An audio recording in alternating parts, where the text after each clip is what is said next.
my most terrifying moment.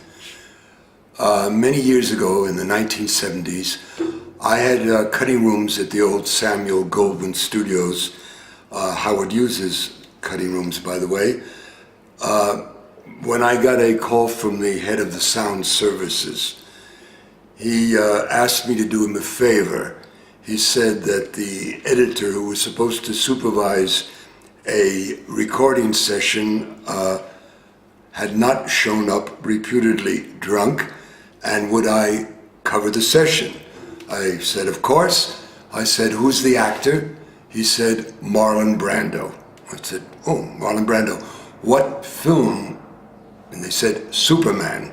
Well, of course, Superman was in all the trade papers because Marlon asked $3.5 million plus a percentage of the profits for 12 days of work, which at that time was the highest amount of money ever paid an actor. Well, when I got to the studio, Marlon was furious. He'd been kept waiting, and he was additionally furious because he was so enormous. He was a whale of a man, a whale with a kind of aura around him. And he looked me in the eyes, and the look said, kid, you better know what you're doing, and if you don't, I'm walking out of here in 5 minutes, and they're gonna have to pay me another $1 million. Well, I'd never seen the film, but I didn't want him to see that I was frightened, and I pretended to be at ease, which I certainly wasn't. We began showing the opening sequence of Superman, which had a lot of ice machines and steam machines, and so the soundtrack wasn't usable. He had to deliver these very long Shakespearean speeches, and by that I mean that he would have to synchronize to what he had said on location in a studio. He began doing this, and I could see there was no enthusiasm, no expression. He was simply walking through this as he had walked through so many pictures in the past. Well, my job was to see that at least his dialogue synchronized with his lips on the screen, and Marlon wasn't doing that very well. He looked at me, and the look was, I dare you to tell me this is terrible. Well, of course, I was too afraid to do that. So I said, look, Marlon, I think it's very good, this little speech, but it goes out of sync for about 3 or 4 words. I said, and I said, let's do another take. Well, we did take 2, and interesting enough, he got everything wrong except those 3 words that would have to be in sync.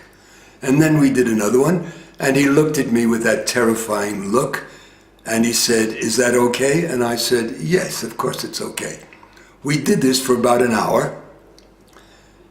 He just had no enthusiasm, but he managed to get most of the lips in sync.